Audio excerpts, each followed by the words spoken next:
기도하겠습니다.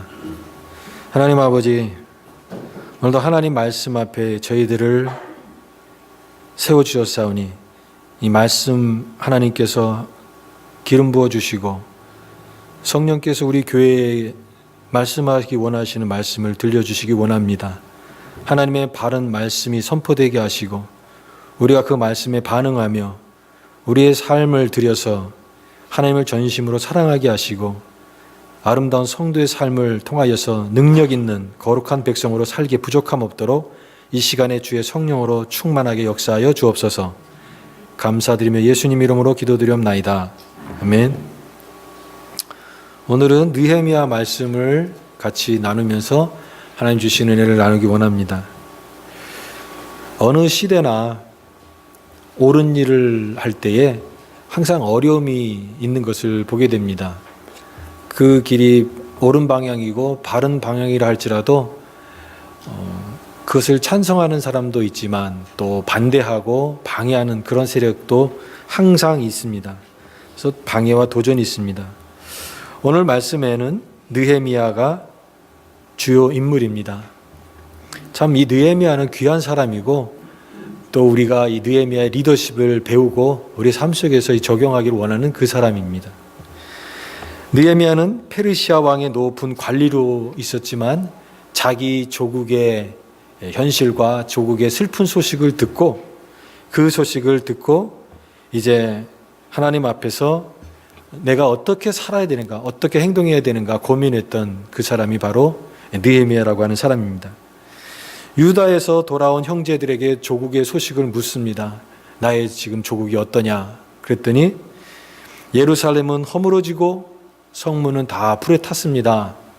그런 소식을 듣고 느헤미야가 이 말을 주저앉고 하나님 앞에서 눈물을 흘리면서 애통하는 그 모습이 바로 느헤미야입니다. 그래서 나만 잘 먹고 잘 살고 이렇게 화려한 궁전에서 편안하게 생활하는 것이 아니라 하나님의 백성과 같이 고난을 받으며 그 나라의 무너진 그 땅 가운데 내가 가야 되겠다라고 하는, 그래서 그것을 실천합니다. 그래서 아닥사스다 왕께 요청을 하며 왕이시여 내가 그곳에 가겠습니다. 나를 보내주십시오. 가서 무너진 성벽을 재건하겠습니다. 그리고 하나님 앞에 기도하는 것은 주님 나에게 힘을 주십시오. 종의 기도를 들어주십시오. 라고 간절히 하나님 앞에 기도하며 나가는 모습 볼 수가 있습니다. 얼마나 귀한 믿음이고 그냥 이론으로 끝나는 신앙이 아니라 행동으로 옮기는 실천하는 그런 신앙, 얼마나 위대한 신앙의 모습입니까? 그런데 그렇게 옳은 일을 하고 하나님 앞에서 의로운 일을 하는데도 불구하고 항상 방해가 있었다는 겁니다. 도전이 만만치가 않았고 이런 방해들이 있었습니다. 무너진 나라를 부둥켜 안고 몸을 던져서 이 무너진 성벽을 세우고자 하는데 많은 방해꾼들이 또 회방하는 사람들이 계속해서 일어나서 그를 방해합니다. 우리가 어떤 옳은 일을 하려고 할 때에 그것을 찬성하는 사람도 있습니다. 격려하고 칭찬하고. 그러나 꼭 반대하고 또 그것을 시기하고 또 그것에 대해서 견제를 하는 그런 세력도 항상 있다라는 것입니다. 그런데 성경은 이런 일이 있을 때 이것을 이상하게 여기지 마라. 이런 것은 당연한 것이다. 이렇게 얘기합니다. 사랑하는 자들아, 너희를 연단하고 하려고 오는 불시험을 이상한 일 당하는 것 같이 이상하게 여기지 말라라고 말씀합니다. 그 이상한 게 아니라는 거예요. 그런 게 당연히 응당 그런 일이 있을 것을 예상하라는 것입니다. 그리고 오히려 그런 것이 있는 것을 생각하고 마음을 단단히 하고 각오를 하고 그것을 마음에 염두에 두고 해야 된다, 다짐을 해야 된다라는 말입니다. 여기 오늘 나오는 이 산발랏, 암몬 사람 도비야, 또 아라비아 사람 게셈이라고 하는 사람이 나옵니다. 산발랏, 도비야, 게셈. 이 사람들은 어떤 사람이냐면 처음부터 이쪽 지역에서 자리를 잡은 사람들입니다. 느헤미야가 처음부터 왔을 때도 처음부터 비웃고 또 업신여기고 또 방해를 했던 그런 사람들입니다. 이 지역의 터줏대감 같이 자리를 잡은 그런 사람들이고 이 지역의 총독들입니다. 그런데 이제 유다 총독으로 이 느헤미야가 부임해 오니까 그 계획을 들으니까 시샘이 나고 시기가 나고 혹시나 자기가 갖고 있는 영향력이 느헤미야 때문에 반감되거나 자기 어떤 것들이 약화될까 봐 그는 견제를 하게 되었고 방해를 하게 됩니다. 특히 이들이 계속해서 공격하는 것은 이 말을 통해서 공격하는 겁니다. 말을 통해서.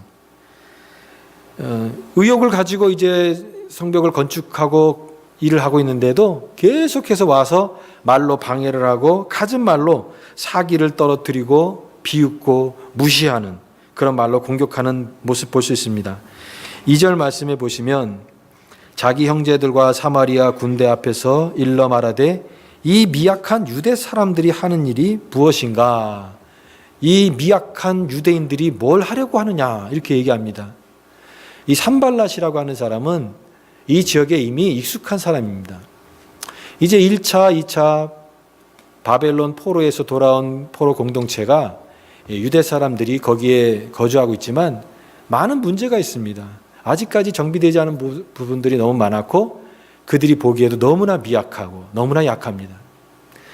우리가 또 5장이라든가 이런 부분을 보면은 거기에도 빈부격차가 있었습니다. 돌아온 포로 공동체 안에서도 부자들이 있었고 가난한 사람들이 있었고 또 가난한 사람들은 생활이 힘드니까 또 고리대금을 하게 되고 또 그래서 점점점 그의 삶이 피폐해지고 이런 연약한 백성들의 그 피를 빨아먹는 그런 부자들의 횡포도 있었고 이 땅이 그렇게 너무나 많은 그런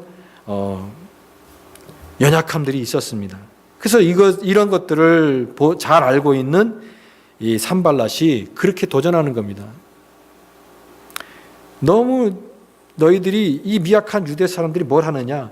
너희들 뭘 하겠다고 그러느냐? 지금 여기 와서 뭘 하겠다고 그러느냐? 이렇게 말로 사기를 떨어뜨리고 말로 이렇게 도전을 하는 겁니다. 또 암몬 사람 도비아는 뭐라고 얘기합니까? 3절 말씀. 암몬 사람 도비아는 곁에 있다가 이르되 그들이 건축하는 돌 성벽은 여호가 올라가도 곧 무너지리라 하더라. 여호가 올라가도 곧 무너지리라. 아주 이 말로 이렇게 사기를 떨어뜨리는 거죠. 너희들이 성벽을 지금 건축하고 있는데 너무나 허접하고 약해서 이건 금방 무너질 거다. 이렇게 말을 하고 한마디로 비웃고 조롱을 하고 또 방해를 하는 것입니다. 여러분, 말이라고 하는 것이 이게 무시할 수도 있지만 또 말이 또 주는 위력이 있습니다. 계속해서 이런 말을 들으면 사기가 떨어져요. 힘이 약해집니다.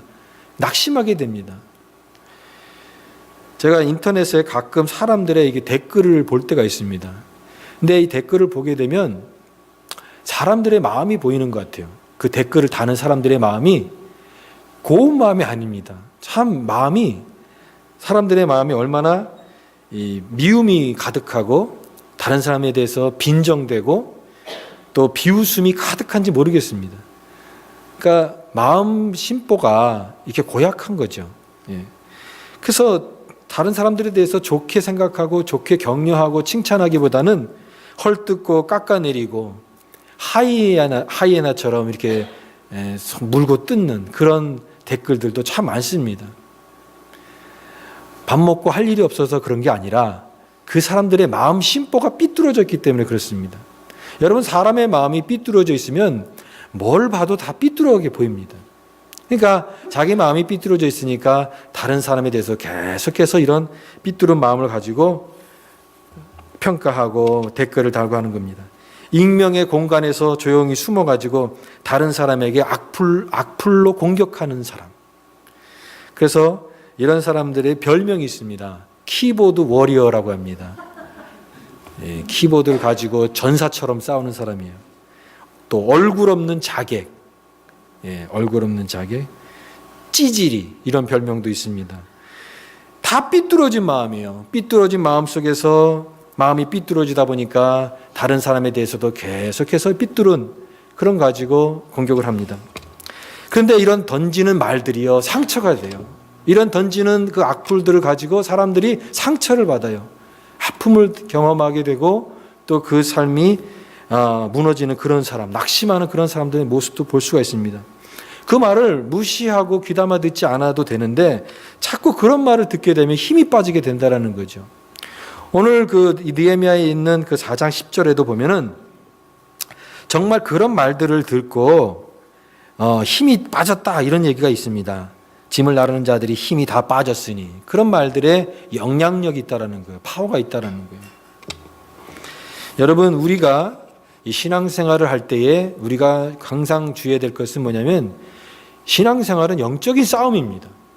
항상 이 영적인 싸움의 현장이라는 것을 우리는 절대 잊어서는 안 됩니다. 작은 것에 휘둘려서는 안 됩니다. 무엇보다도 가장 중요한 것은 우리의 마음입니다. 마음이 흔들리면은 다른 것을 할 수가 없습니다. 내 마음이 흔들리면 이 마음 위에 다른 것을 아무것도 세워갈 수 없기 때문에 나의 마음이 지금 이런 작은 공격이라든가 비방이라든가 어떤 도전 때문에 낙심되거나 용기를 잃거나 이 마음이 무너져 버리면 아무것도 할 수 없다라는 것입니다. 그러므로 우리는 그리스도인들은 항상 마음을 잘 지켜야 됩니다. 굳은 중심을 가져야 돼요. 너희 마음을 잘 지키라. 무릇 지킬 만한 것보다 내 마음을 지키라. 생명의 근원이 이에서 남이라.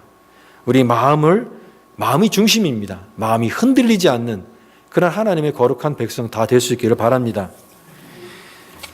이러한 현실의 장벽을 이제 느헤미야의 앞에 현장 속에서 만나게 된 것입니다. 여러분, 모든 위대한 시도에는 그만큼 반대도 있다라는 겁니다. 반대가 있어요. 영어에 against라고 하는 그 전치사가 있죠. 그 반대되는 게 for죠. for you. 그 긍정의 어떤 전치사라고 한다면 against는 무엇에 대항하는, 무엇에 반대하는 그런 뜻입니다. 예를 들면 우리가 달리기를 할 때에 천천히 달리면 공기 저항에 대해서 별로 관여가 없습니다. 그러나 100m를 9초대로 달리려고 최선을 다해서 세게 달리고 한다면 공기의 저항을 받게 되죠. 어게인스트 하게 되죠. 공기가. 우리가 운동을 할 때에도 무거운 아령을 들 때 가벼운 걸 들면은 얼마든지 들 수가 있습니다. 그러나 그게 10kg를 들고 20kg를 들고 30kg 무거운 걸 들면 어떻게 됩니까? 어게인스트 하죠. 무게가 어게인스트 하죠. 예. 그렇다고 해서 너무 가벼운 것만 계속 들면은 근육이 생기지 않습니다. 무거운 걸 들고 힘들지만 어게인스트 하지만 그걸 들 때에 근육이 생기는 것처럼 여러분, 신앙의 어떤 우리의 근육도 마찬가지라고 생각이 됩니다. 그냥 내가 편안한 것, 내가 하고 싶은 것, 귀찮은 것, 헌신하는 것, 그런 것 안 하고 내가 하는 익숙한 것 때만 자꾸 하다 보면은 우리는 신앙의 근육을 만들 수가 없습니다. 그래서 큰 일이 있거나 내가 감당하기 어려운 무게가 닥치면 그만 포기하게 되고 낙심하게 되고 혹은 도망가게 됩니다. 개혁을 할 때도 마찬가지입니다. 우리가 이런 위대한 개혁을 하고 어떤 변화를 시도할 때에도 그것을 좋게 여기는 사람도 있지만 항상 반대하는 사람이 있었습니다. 우리가 종교개혁주의를 지나왔지만 그 마틴 루터가 비텐베르그 성당에다가 95개조 반박문을 붙여서 로마 카톨릭에 대해서 이런 부패에 대해서 개혁을 했습니다.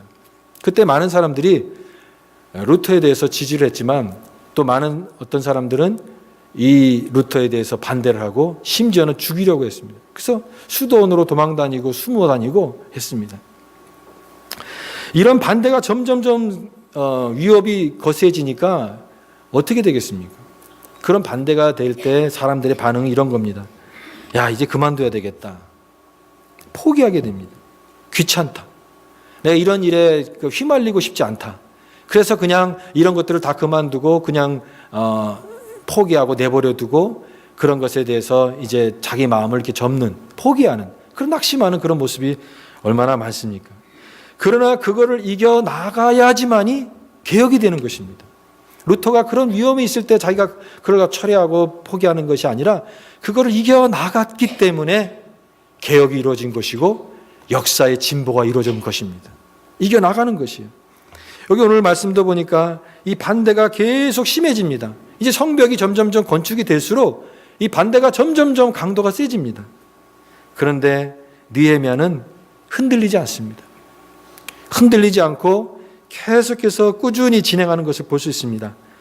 6절 말씀에 보면 개의하지 않고 흔들리지 않고 열심히 자기에게 주어진 일을 묵묵히 행하는 그런 느헤미야의 리더십의 모습을 볼 수 있습니다. 중요한 영적 원리는 이것입니다. 이 모든 것이 하나님이 주신 마음이 분명하다고 한다면 흔들리지 않는다는 것입니다. 하나님이 주신 확신, 또 내 마음에 있는 분명한 것이 있으면 비록 때로는 흔들리고 때로는 그런 마음이 들 때에도 불구하고 그러나 끝까지 그 길을 결국 갈 수 있다는 겁니다. 이것이 바로 믿음의 사람이 가져야 될 이 내적인 견고함입니다. 내적인 견고함. 우리가 겉으로는 부드럽지만 이 안에는 단단한 이 내적인 견고함을 갖고 있는 것이 믿음의 사람의 모습입니다. 흔들리지 않는 그것을 갖고 있는 거죠. 우리가 어떤 일을 할 때에 이렇게 때로는 누군가 비웃고 업신여기고 그런 일들 할 때 현실적으로는 거기에 대해서 다 대꾸를 다 할 필요가 없다라는 생각이 듭니다. 다 대꾸를 할 필요가 없는 것이죠. 그런 말을 할 때마다 들을 때마다 일일이 대응했다고 한다면 또 얼마나 이 느헤미야가 힘들었겠습니까? 같이 진흙탕에서 뒹굴 필요가 없습니다. 그냥 그러려니 하고 신경 쓰지 않고 자기에게 주어진 일을 묵묵히 해나가는 것입니다. 그리고 그 모든 것들을 다 하나님 앞에 기도로 가져갔다는 겁니다. 외부에 있는 모든 압력들이 있었지만 그 압력을 이겨나갈 수 있는 힘이 어디 있었느냐? 하나님 앞에 기도했다는 것입니다. 4절 말씀에 우리 하나님이여 들으시옵소서. 우리가 업신여김을 당합니다. 하나님 무시당합니다. 그렇게 하나님 앞에 기도를 했어요. 여러분, 기도가 가장 강력한 무기입니다. 기도는 견고한 진을 파하는 강력이라고 했습니다. 성도에게는 이 기도가 가장 강력한 무기예요. 일일이 대항하기보다는 기도로 하나님 앞에 나아가고 이 외부에 있는 모든 압력이 있었지만 내가 기도라고 하는 하나님과의 관계 속에서 갖는 이 기도로 이 모든 압력들을 담담하게 이겨나갈 수 있는 성령의 사람이었던 것입니다. 오늘 말씀에 보면은 중요한 단어가 있습니다. 그게 바로 분노라는 말이 여러 번 나옵니다. 분노.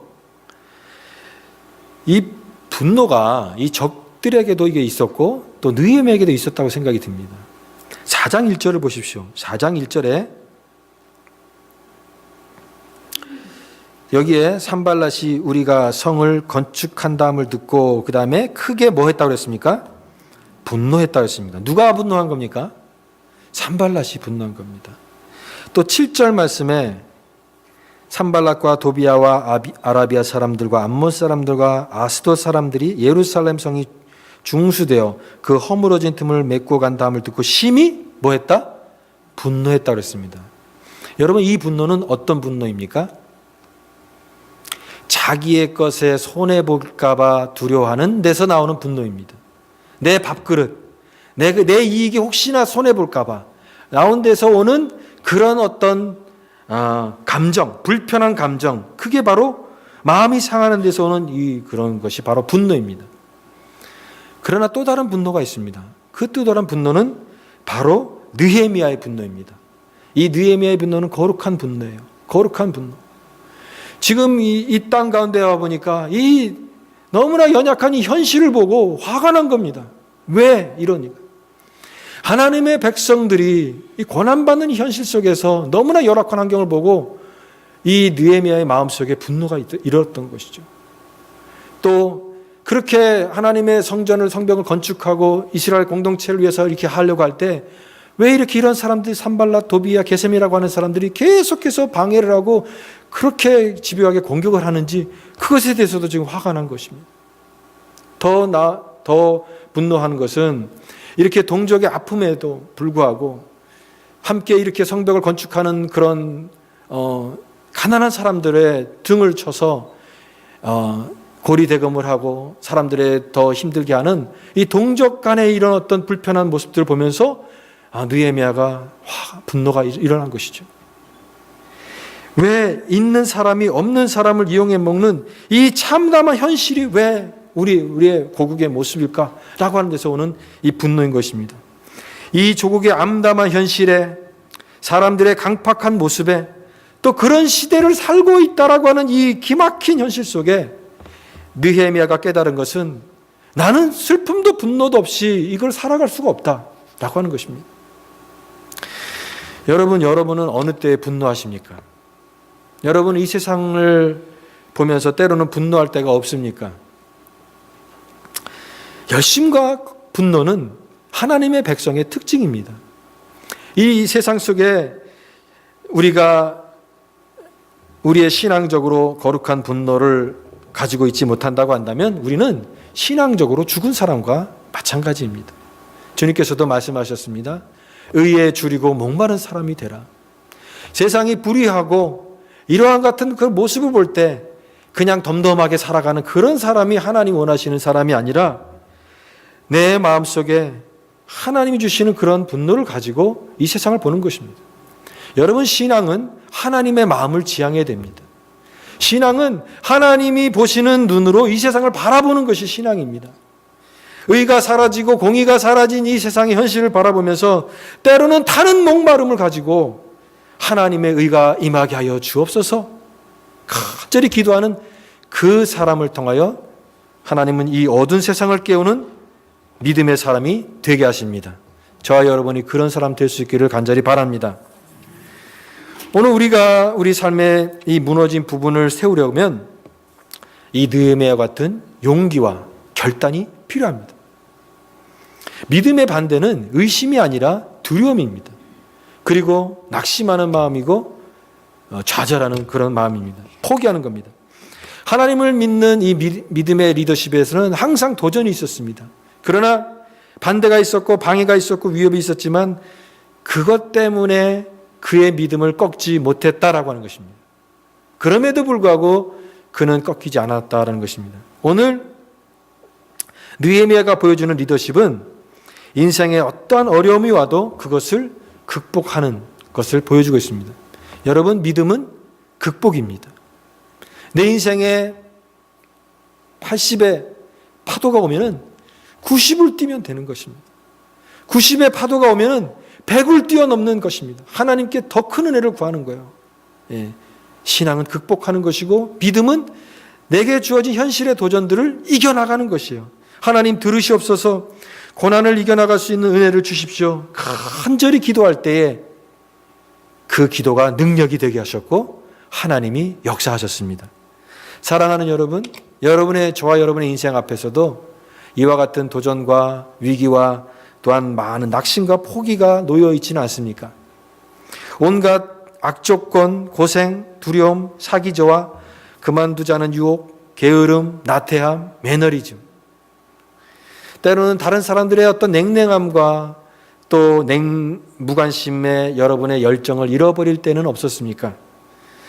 그러나 우리가 믿음의 리더십을 가진다고 한다면 그와 같은 모든 상황에도 불구하고 우리는 그 상황들을 믿음으로 극복해야 되는 것입니다. 그것이 바로 살아있는 믿음이기 때문에 그렇습니다. 마침내 이기고 승리하게 됩니다. 마음이 이제 하나가 돼서 그들이 함께 나아갈 때 하나님께서 큰 일을 이루십니다. 이 성벽 건축이 52일 만에 완공이 됐습니다. 52일 만에. 그 52일 만에 완공이 됐을 때 6장 15절에 보니까 성벽 역사가 52일 만에 다 끝났다. 완공됐을 때 가장 놀란 사람들은 누구이겠습니까? 그들의 대적들, 산발랏, 도비야, 게셈 이런 사람들이 놀랐고 이방인들이 다 크게 놀랐습니다. 왜 놀랐습니까? 이것은 바로 하나님의 역사가 아니면 이렇게 할 수가 없기 때문에 하나님이 살아계신 것을 그들이 느꼈고 또 하나님이 너의 편이구나 그들이 그걸 깨닫고 그들은 다 놀랬다 기록하고 있습니다. 대적들이 다 물러가고 이제 포로에서 돌아온 사람들과 함께 이제 학사 에스라가 성전 수문에서 하나님의 율법의 말씀을 낭독할 때에 거기 모인 그 유다 백성들이 다 그 말씀을 듣고 다 울었다고 그랬습니다. 다 울었다. 그 말씀이, 하나님의 말씀이 들려질 때에 그 성벽이 완성이 되고 또 율법의 말씀으로 하나가 됐을 때 그들에게는 너무나 큰 감격이 있었던 겁니다. 그들이 울었을 때 느헤미야가 했던 그 말이 그것입니다. 오늘은 울지 마라. 오늘은 하나님이 기뻐하시는 성일이니 울지 마라. 여호와를 기뻐하는 것이 너희의 힘이니라. 하나님 기뻐하는 그 믿음을 얘기했고, 그때에 이제 이 땅 가운데 금식과 회개가 선포되었고, 우리가 잘 아는 바로 에스라의 부흥운동이 거기서 시작된 겁니다. 하나님께서 위대한 부흥의 역사를 이루셔서 이스라엘 땅 가운데 하나님의 위대한 부흥의 역사가 일어나고 모든 영혼들이 하나님 앞에 돌아오는 큰 부흥의 역사가 바로 그 느헤미야 한 사람, 무너진 성벽을 건축하기 위해서 하나님 앞에 자원한 그 느헤미야를 하나님께서 사용하셔서 이와 같은 부흥의 역사를 이루셨 것을 볼 수가 있습니다. 이 무너진 성벽은 결국 건축물이 아닙니다. 여러분, 이것은 바로 그들의 신앙의 중심인 것입니다. 여러분, 우리 신앙의 중심이 있어야 됩니다. 우리의 중심이 없으면 우리도 낙심할 수밖에 없고, 우리도 다 하나가 되지 못하고, 우리도 다 흩어질 수밖에 없는 그런 현실을 살아가는 것이 오늘 우리의 모습입니다. 그렇다고 한다면 오늘 저와 여러분에게는 이 무너진 성벽이 어디겠습니까? 여러분, 여러분의 삶 가운데 무너진 성벽이 어디입니까? 나의 삶의 중심에 무너진 이 성벽, 우리가 극복해야 될 이 신앙적 결단의 자리가 어디겠습니까? 때로는 우리의 무기력한 삶이 될 수가 있어요. 신앙생활을 하면서도 감격도 없고 기쁨도 없고 어떤 도전의식도 없이 매너리즘에 빠져서 그저 아무런 감동도 없이 하루하루 살아가는 그 신앙의 매너리즘에 빠져 있다고 한다면 그것이 바로 우리의 무너진 성벽이 될 수가 있습니다. 두려움이나 낙심하는 마음 때문에 늘 하나님 앞에 결단하지 못하고 주저주저하고 살아가고 있지는 않습니까? 바로 하나님께서 그런 우리의 자리를 박차고 나와서 결단의 자리, 그 자리로 하나님께서 오늘 저와 여러분을 부르십니다. 이겨나갈 힘을 구하고 한 걸음 또 나아가고 신앙의 결단과 용기를 가진 사람만이 한 걸음 더 나아갈 수 있고 하나님의 은혜 가운데 나아갈 수 있는 것입니다. 오늘 우리 모두가 이와 같은 믿음의 진전을 이룰 수 있는 거룩한 백성 다 되시기를 바랍니다. 하나님의 선한 손이여 나를 도우소서. 이 느헤미야가 기도할 때마다 하나님의 선한 손, 하나님의 선한 손 얘기합니다. 주님의 선한 손으로 나를 도와주옵소서. 나를 도와주옵소서. 삶의 낙심이 찾아오고 두려운 마음이 몰려올 때마다 이 느헤미야처럼 담대하게 믿음으로 하나님 앞에 기도하고 무너진 우리의 성벽을 건축하고 하나님께서 우리에게 말씀하시는 그런 큰 역사들을 우리가 경험하고 누릴 수 있는 거룩한 살아있는 거룩한 주의 백성들 다 될 수 있기를 주의 이름으로 간절히 축원합니다. 기도하겠습니다.